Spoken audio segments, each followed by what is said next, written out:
Hello everyone, সবাইকে স্বাগত আমার চ্যানেলে। আজকে আমি ষষ্ঠ শ্রেণীর ভূগোল তৃতীয় অধ্যায় তুমি কোথায় আছো এই অধ্যায়ের গুরুত্বপূর্ণ প্রশ্নগুলো আলোচনা করব। এর আগের ভিডিওতে আমি প্রথম এবং দ্বিতীয় অধ্যায়ের গুরুত্বপূর্ণ প্রশ্নগুলো নিয়ে আলোচনা করেছি। ভিডিওর লিঙ্কগুলো আমি ডেসক্রিপশন বক্সে দিয়ে দেবো, তোমরা চাইলে সেই ভিডিওগুলো দেখে নিতে পারো। তো প্রথমেই অধ্যায়টাকে খুব ভালো করে পড়ে নেবে। অধ্যায়টা ভালোভাবে পড়া থাকলে প্রশ্ন উত্তরগুলো খুব সহজেই সলভ করা যাবে। প্রথমেই আমরা অক্ষরেখা এবং দ্রাঘিমারেখার পার্থক্য দেখব। অক্ষরেখা, দ্রাঘিমারেখা আর শুরুতে বৈশিষ্ট্যগুলো লিখে নেব। আকার, অক্ষরেখার আকার কেমন? পূর্ণবৃত্ত। দ্রাঘিমারেখার আকার কেমন? অর্ধবৃত্ত। সংখ্যা, অক্ষরেখা কটা আছে? 90টা, আর দ্রাঘিমারেখা 360টা।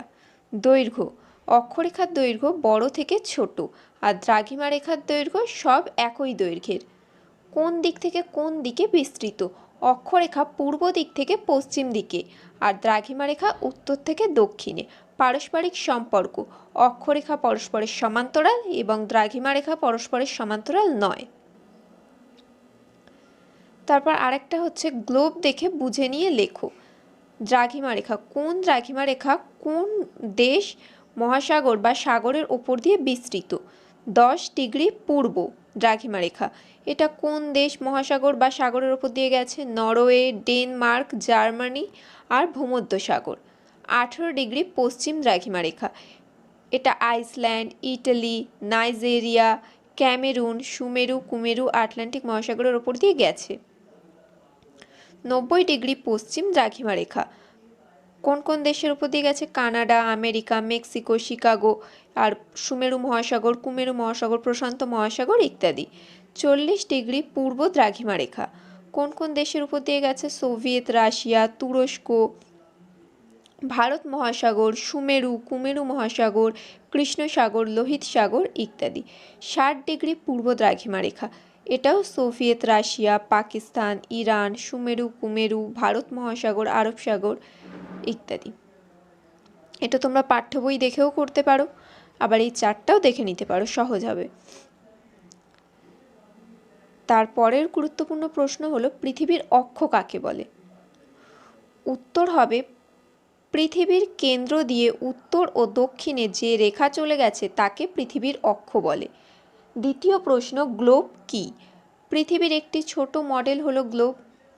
তৃতীয় প্রশ্ন, পৃথিবীর অক্ষের উত্তর ও দক্ষিণ প্রান্তকে কি বলা হয়? উত্তর পৃথিবীর অক্ষের উত্তর প্রান্তকে উত্তর মেরু ও দক্ষিণ প্রান্তকে দক্ষিণ মেরু বলে।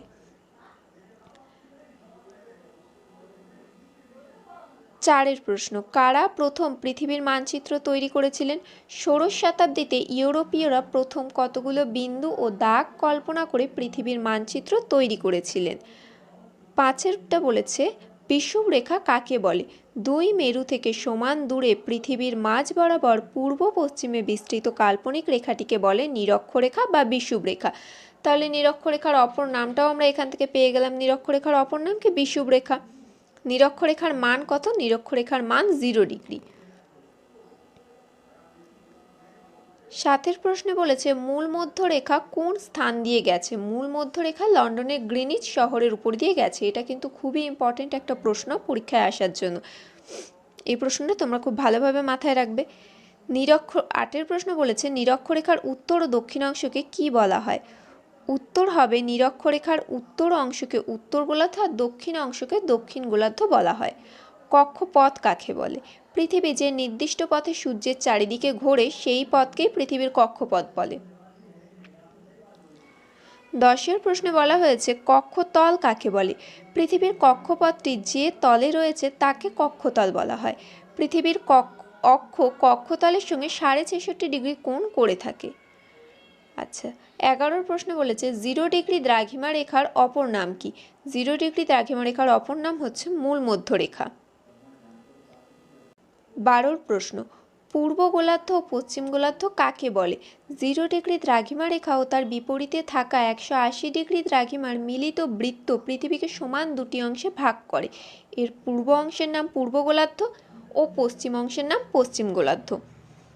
13 প্রশ্ন, কোন অক্ষরেখাটি সবচেয়ে বড়? অক্ষরেখাদের মধ্যে সবচেয়ে বড় অক্ষরেখাটি হলো নিরক্ষরেখা, তাই অন্য অক্ষরেখাগুলির হিসেব এই নিরক্ষরেখার থেকেই করা হয়। 14 নম্বর, মহাবৃত্ত কাকে বলে? উত্তর, যে পূর্ণ বৃত্তরেখা পৃথিবীকে সমান দুটি অংশে ভাগ করে তা হলো মহাবৃত্ত। কোন রেখাগুলিকে দ্রাঘিমা রেখা বলা হয়? উত্তর মেরু থেকে দক্ষিণ মেরু পর্যন্ত অঙ্কিত অর্ধেক বৃত্তরেখাগুলি হলো দ্রাঘিমা রেখা। এই রেখাগুলি পরস্পর সমান্তরাল নয়। এটা আমি একবার দ্রাঘিমা রেখার পার্থক্যও বলেছি যে দ্রাঘিমা রেখা পরস্পর সমান্তরাল হয় না। তাহলে দ্রাঘিমা রেখাগুলো কি পরস্পর সমান্তরাল হয় না। অক্ষরেখা কাকে বলে? নিরক্ষরেখার সমান্তরালে 0 ডিগ্রি অন্তর পূর্ব পশ্চিমে অঙ্কিত রেখাগুলিকে অক্ষরেখা বলা হয়। অক্ষরেখাগুলি পরস্পর সমান্তরাল হয়। 17 প্রশ্ন, নিরক্ষীয় তল কাকে বলে? নিরক্ষরেখা যে তল বরাবর রয়েছে তাকে নিরক্ষীয় তল বলা হয়। 18 নম্বর প্রশ্ন, দ্রাঘিমাংশ কাকে বলে? মূলমধ্য রেখা থেকে পূর্ব বা পশ্চিমে অবস্থিত কোনো স্থানের কৌণিক দূরত্বকে সেই স্থানের দ্রাঘিমাংশ বলা হয়। 19 প্রশ্ন, নিরক্ষরেখাকে বিষুব রেখা কেন বলা হয়? এটাও একটা খুব ইম্পর্টেন্ট প্রশ্ন। বিষুব শব্দটির অর্থ কি? সমান। এটা তোমাদের শর্ট কোশ্চেনও আসতে পারে যে বিষুব শব্দের অর্থ কি, তাহলে বিষুব শব্দের অর্থ হচ্ছে সমান। নিরক্ষরেখা পৃথিবীর মাঝখান দিয়ে পূর্ব ও পশ্চিমে প্রসারিত একটি রেখা। পৃথিবীর নিজ মেরুদণ্ডে 66.5 ডিগ্রি কোণ থেকে পশ্চিম থেকে পূর্বে আবর্তন করলেও সূর্য কিরণ নিরক্ষরেখায় সর্বদা লম্বভাবে পড়ে। এর ফলে নিরক্ষরেখায় সবসময় দিন রাতের ব্যবধান সমান হয়ে থাকে, তাই নিরক্ষরেখাকে বিষুব রেখা বলা হয়। যেহেতু নিরক্ষরেখায় সবসময় দিন রাত সমান থাকে তাই জন্যই নিরক্ষরেখাকে বিষুব রেখা বলা হয়। 20 প্রশ্ন, তোমার দেশটা কোন গোলার্ধে আছে? তাহলে আমাদের দেশ কোন গোলার্ধে অবস্থিত? আমাদের দেশ উত্তর গোলার্ধে আছে। আজকের ভিডিওটি এখানেই শেষ করলাম। ভিডিওটি ভালো লাগলে অবশ্যই একটি লাইক করে দিও আর এরকম আরও অনেক ভিডিও পেতে চ্যানেলটিকে সাবস্ক্রাইব করে দিও।